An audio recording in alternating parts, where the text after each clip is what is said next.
My doctors never thought that I'd be able to walk. And today, I'm walking. I'm from Australia. Anybody one day want to go to Australia? It's such a cool place. And I now live in LA. I'm a Southern California boy. So I only live about 4 hours from here. And today I'm going to tell you, man, I love freaking people out. One day I'm in a car. I'm in the front seat. I'm not driving, of course. Can you imagine if I'm driving a car? They reckon they can put a joystick, that thing that controls my wheelchair, we can put that in a car. Like, how fully sick is that?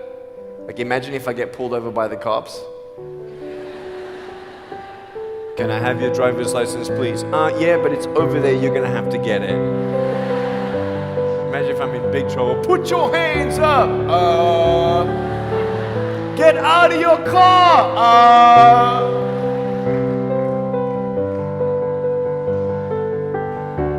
So I'm in the front passenger seat, we're at the traffic lights, and this car comes up next to us, and this girl's looking at me. And I'm looking at her, she's looking at me, I'm looking at her, she's looking at me, I'm looking at her. All she sees is my head, right? She has no idea that I have no arms, no legs. So I'm thinking, cool. I'm gonna freak you out. So I get the seatbelt in my mouth, and I loosen it like this, so then I can freely move. And she's looking at me like, why are you eating your seatbelt?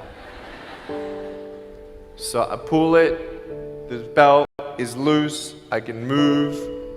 Now she's looking at me, full 100% attention and focus. Now just imagine all you see is my head, all right? You might want to put up your hand up to your face to cut off the rest of my body, all right? So you can really see the effect. So just, that's it, exactly. Here we go, ready? I just did this.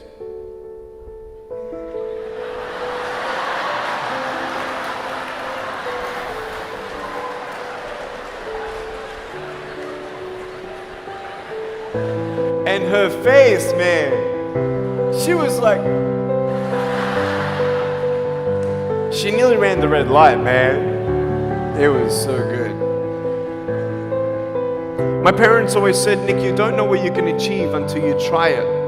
And the doctors looked at me and said, he's not going to walk, he's not going to go to school, he's not going to do anything in his life. And then my parents, they just loved me like crazy and said, you got to try. Try this, try that, try this, try that. And I'm thinking sometimes like, Mom and Dad, you're crazy, man. I have no arms, no legs. How would I ever be able to do this or do that? But they encouraged me and they loved me. And as human beings, we're waiting for stuff like that. We all want love. Everybody say love. Very good. We all want love. And I went to school and I wanted to be cool. You go to school and you want to be accepted, and so you see these guys and you're like, oh man, everyone swears like every third sentence, F this and F that and F and this and F. Like what? Like they think they're cool, And so I'm thinking, man, maybe I need to be like them to be cool. And then you compare each other with how we look, and I wish I was smarter, I wish I was taller, I wish I was shorter, I wish I was more popular, I wish I did this, I wish I didn't have that. I wish my life was different. That was me when I was about 8 years old. I looked at myself and I looked at everybody else, and everyone else had more than me. And I'm asking, why? Why me? Have you ever asked the why me questions, but get nowhere? If I had no answers from the doctors, and if I had no answers from my parents, I still have a choice every day in my life to keep going or give up. You see this book up here? This is my favorite book in the whole wide world. This is my favorite book, the Bible. And here I am.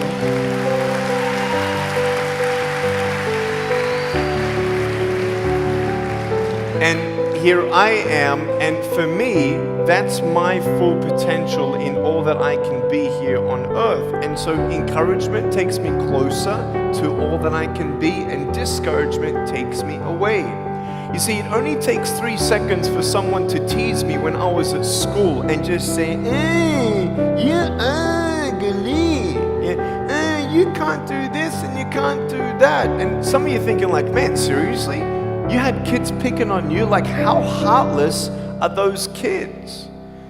Picking on me with no limbs? Like, you would probably say, well, I'm not that bad. I wouldn't pick on a kid with no limbs. But why would you pick on anyone? Well, because it's fun. It's just culture. Okay, we'll get to that. But for me facing all that stuff, I'm getting these seeds. Everybody say seeds. S-E-E-D-S, seeds. Have you seen the pictures of the sequoia reds up here in California? These huge trees. Like some of the trunks could be as nearly big as this room. I've seen those photos where they've actually dug out a tunnel in a trunk of a tree. You can drive a full-size SUV right through it. That all started with a little seed.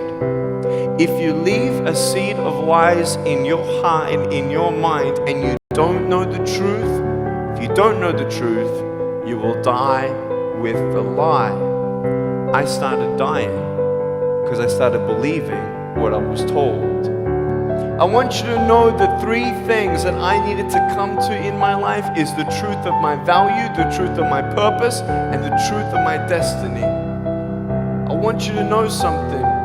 In our mind, we put ourselves down all the time.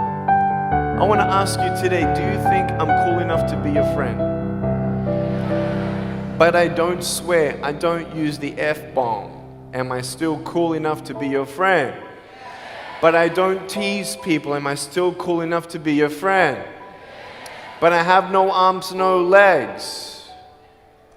Seriously.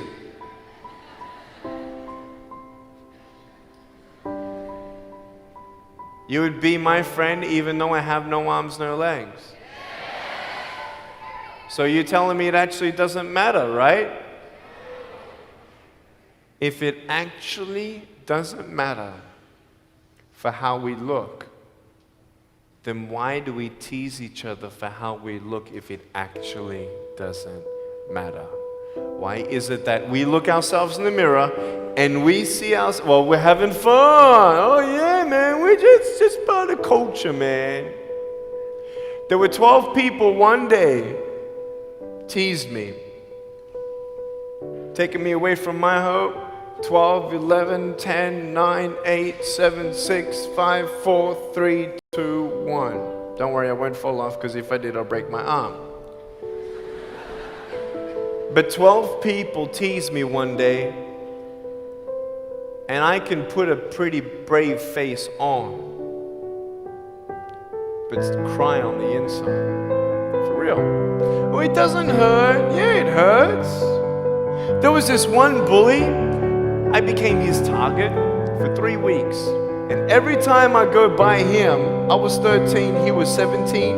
I was in my chair. I'm only 4'9" in my other chair, my old chair. He's like 6 something, so he's huge, right? So I'm looking up at him, and every time I go by him, he's like, hey, there's Nick, he has no... And you can imagine what he said. And I'm like, what's his problem, man? So I tried to avoid him, and I was so embarrassed. He would say it really loud, and everybody would be looking, and some would be laughing. I'm like, what is this guy's problem, man? So one day, after 3 weeks, I went up to him, and I said, hey. He's like, hey. I said, can you please stop it?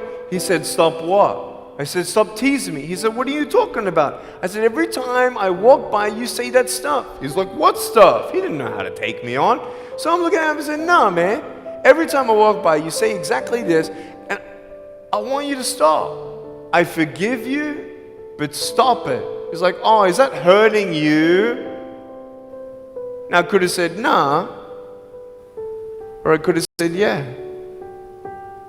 It takes a level of humility to actually say, actually, I don't like that. It's killing me. And I said, yeah, it's hurting me. He said, all right, I'm sorry, man.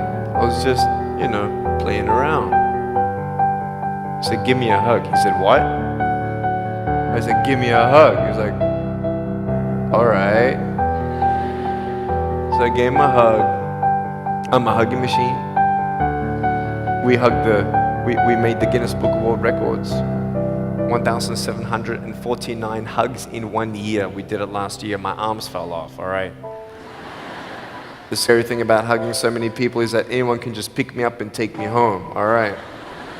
Like, what am I gonna do? Like, eat them or something? Like, pretty mean headbutt, right? I want you to know that you might be playing around. I could pretty much say that 98% of you have teased someone in your life.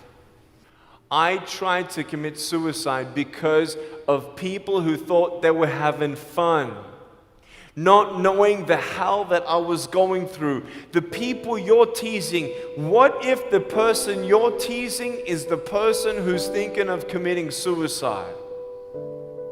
What if the person you're teasing is the one who's tried to commit suicide, who hates their life because of you? You don't know if the person you are teasing is the son or daughter of a drunk at home getting abused. And all they need is someone like you to keep on pushing them this way. We need hope. So find something else to do. Find positive things in your own life. I don't care about how you look. I will never, ever, ever tease you. I will never tease you. I could tease you. I could be tough. People thinking that bullying is tough. It ain't tough. My wheelchair, this is tough. This thing, man. I'll tell you something. Ready? This wheelchair. This thing's so tough. When my friend built this for me, he said, "You're gonna love it." I said, "What, does it go fast?" He said, "No, but it's tough." And I said, "Well, what do you mean?" He said, "You'll find out." The torque in these motors at the bottom, at the back, this thing, if someone's holding it, I'm telling you, it can go 90 degrees. I went 80 degrees up, all right? Someone's holding me to make sure I don't tip back. My wife, she loves shopping with me because she just jumps on the back and we go shopping. Like, she just shops and shops because she doesn't drop, right? We just go and do it. It's fun. Now, what I tried one day to do, you'll never believe me, maybe you will, just know that every word that comes out of my mouth is not an exaggeration. One day, I needed to move a car. So I got my wife to put my car, my 66 Chevelle, in neutral. It's a 2.5-ton car. And I backed it back with this thing. Just like this, like nothing. This thing is tough. Guess what? The definition of tough means it's strong. To show your strength, you need to do something that's difficult. I would sound so stupid if I said, "Hey guys, I got a Matchbox car one day and I got some fishing line and I towed that Matchbox car all around all day. How tough is my BMW?" That's stupid. That's the same thing with bullying. You think you're tough? You're trying to show your strength? That's not your strength. Let me come back in 10 years and let me get your anyone have a 3-year-old nephew? Anybody have a 3-year-old nephew? Cool, put your hands down. I will get any one of your 3-year-old nephews, bring them tomorrow night at where I'm speaking, and we're gonna put him up on stage and let me show you how tough I am. We'll get your 3-year-old nephew and we'll put him up here on the table and let me tease him. Let me show you how tough I am. That's what you are. I could pick on you, you biggest bullies. I could pick on anything you like.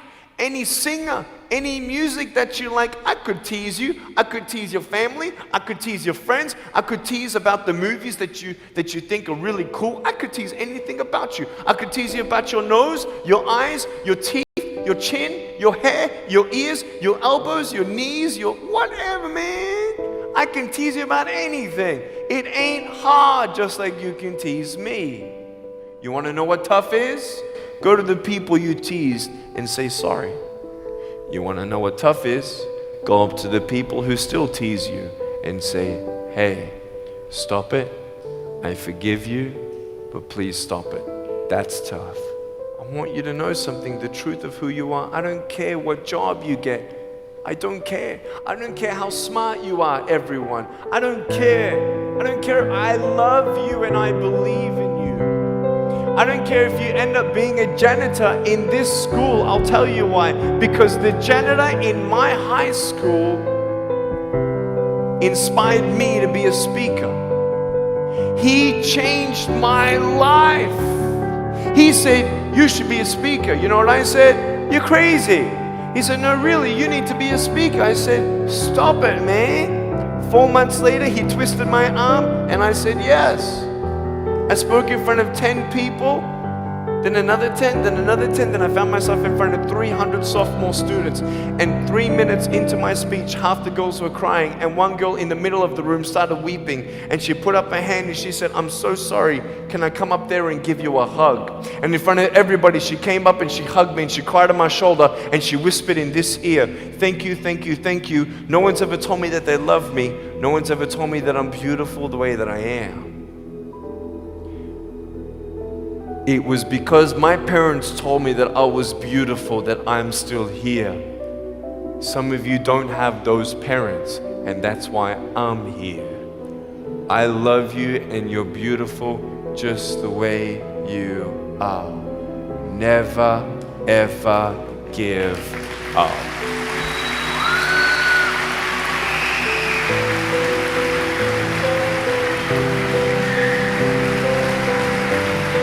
How many schools do you think that I spoke to actually stopped bullying altogether?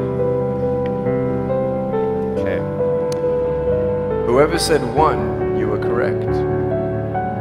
One school out of 600, I got a letter from the headmaster, and he said, Nick, you forever changed our school, blah, blah, blah. We haven't seen any bullies pick on anybody for 8 months straight. We don't know what happened, but in the best words that I can describe, there's just a new thought in the air that it just ain't cool anymore. It just ain't cool. I want to ask you, what are you going to do? Are you going to continue on at the risk of knowing that in each section, this section right here, 5 people are already trying to commit suicide? That section there, 5 people. When you extrapolate it out, what if the person you're teasing is one of those and you have no idea? Would you find something else to do? So, the change is up to you. If you want to see more love in your school, be love. If 50% of the school come together and say, you know what, it just ain't cool anymore, the people who think it's still cool, every time they look down upon you, I want you to imagine my face looking at you.